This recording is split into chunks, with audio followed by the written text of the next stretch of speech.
in the world of gods and muses, a prodigious child was born. Amidst the celestial grandeur, where divine harmonies echoed and poetic verses adorned the air, the birth of Orpheus marked a significant moment in the annals of mythology. This remarkable child was the offspring of Apollo, the god of the sun, and Calliope, the muse of epic poetry. His lineage was as divine as the artistry he was destined to master. From an early age, Orpheus showed an exceptional talent for music. His strumming of strings, his harmonious melodies, they were not mere acts of a child playing, but the signs of a prodigy in the making. It was as if music was in his blood, a gift from his father Apollo, and the poetic rhythm, a legacy of his mother, Calliope. Gifted with a golden lyre from his father, Orpheus's music could charm the very stones and trees, a testament to the extraordinary journey he was about to embark upon. In the midst of his melodies, Orpheus's heart found a rhythm named Eurydice. This wasn't just any rhythm, it was a melody so enchanting, so captivating, it mirrored the allure of the beautiful nymph Eurydice herself. Orpheus, the son of Apollo and the muse Calliope, was a musician of unmatched talent. But his heartstrings only plucked the sweetest notes when he met Eurydice. She was a nymph, a creature of exquisite beauty and grace, and she danced to the music of nature itself. It was in a grove bathed in the golden light of the setting sun that their eyes first met. A single look was enough to set their hearts ablaze with a love that would become legendary. Their courtship was as beautiful as the melodies Orpheus played on his lyre. He wooed her with his music, each note a declaration of his love. Eurydice, in turn, was charmed not just by his divine talent, but by his tender heart and the unadulterated love he held for her. Their love was a dance, a harmonious blending of two souls. It was a melody that resonated through the forests and meadows, the rivers and mountains, a song of love that even the gods couldn't ignore. In time, their love blossomed, and they decided to unite in the bond of marriage. The news of their union brought joy to all of Olympus. The gods themselves blessed their union, and the muses sang songs of their love. Their wedding day arrived, and it was a celebration of love and joy, as radiant as the couple themselves. Their love was boundless, as was their joy on their wedding day. But fate had a cruel twist in store. As the saying goes, the brightest flames burn quickest, and their joy was to be short-lived. But that is a tale for later. For now, let's bask in the beauty of their love. A love so profound it dared to challenge the gods, and a love so strong it defied the boundaries of life and death. As the sun set on their wedding day, tragedy struck in the form of a viper's bite. As unimaginable as it seems, that's exactly how the joyous celebration of Orpheus and Eurydice's wedding turned into a heart-rending tale of loss and despair. Let's paint the picture. Eurydice, the beautiful bride, was enjoying the revelry, her laughter echoing through the air, mingling with the sweet strains of her husband's lyre. As the sun began its descent, painting the sky with hues of orange and red, a satyr, drawn by Eurydice's beauty and the festivities, made his appearance. This was no ordinary wedding guest, mind you. A satyr, in Greek mythology, is a creature half man, half goat, known for its roguish and lascivious nature. Spotting Eurydice, the satyr was overcome by her beauty and pursued her, his intentions far from noble. In her fear, Eurydice fled, her heart pounding.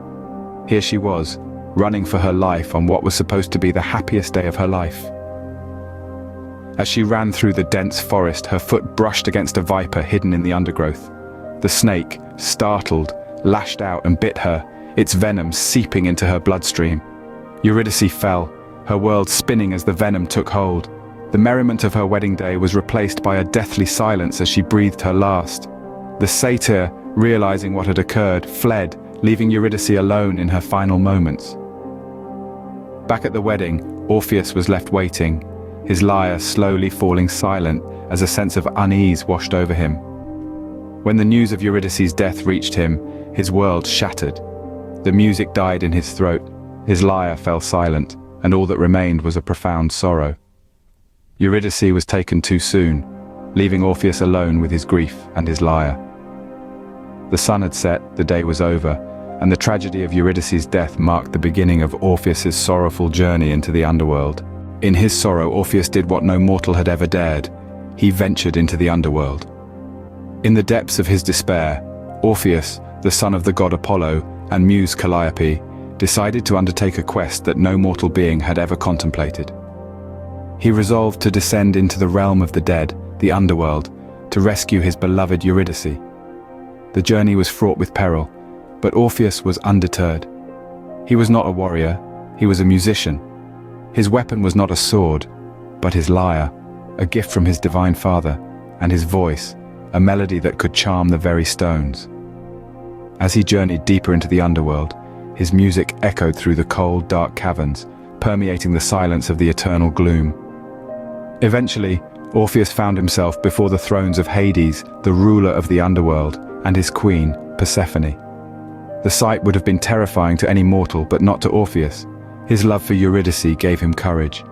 He played his lyre and sang a song so sorrowful, so poignant, that even the stoic Hades and his queen were moved by his mournful melody. His song told the story of his love for Eurydice, their joyous moments together, and the tragic day of her untimely death. It was a song filled with such longing and despair that it touched the hearts of the god and goddess who ruled the realm of the dead. In the face of such raw emotion, Hades and Persephone were moved to compassion.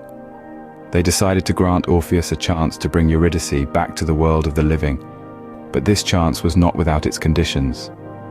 Orpheus was given a chance, but with one condition: he must not look back at Eurydice until they reached the world of the living. And so, with a glimmer of hope in his heart, Orpheus began the ascent, with Eurydice following silently in his wake. As they neared the surface, Orpheus's love and fear overpowered his promise. The shadows of the underworld began to fade, replaced by the faint glimmer of the world above. Orpheus, driven by a desperate need to ensure Eurydice was still behind him, broke the only condition set by Hades. He turned his head to look back. It was a glance that lasted but a moment, yet it echoed through eternity. His eyes met Eurydice's just as she was about to step out from the underworld's gloom. But that fatal glance, that moment of weakness, meant doom. Eurydice was pulled back into the underworld, her soft cries fading into the unfathomable depths, this time forever. Orpheus was left alone, his heart aching with a grief that words could not express. His music, once a source of joy and celebration, became a mournful dirge. Every note echoed with the pain of his loss, every lyric a lament for his lost love. Even the gods, it is said, wept at the sound of his sorrow-laden melodies. But the tragic tale of Orpheus did not end with Eurydice's second death. His sorrow made him spurn the love of others, and this turned him into a target of the Maenads, followers of Dionysus. Enraged by his indifference, they attacked him, tearing him apart in a frenzied dance. His lyre, the instrument that had charmed beasts and soothed the hearts of gods, was cast into the river.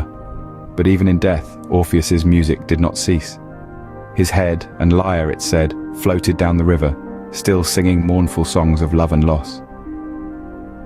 In the end, Orpheus was a man, torn apart by love, his music echoing through the ages. His story, woven into the fabric of myth and legend, serves as a timeless reminder of the power of love, the sting of loss, and the transformative force of music. A tale of a man who dared to defy the gods for love, only to be undone by a single, fatal glance. The tale of Orpheus and Eurydice is more than a tragic love story.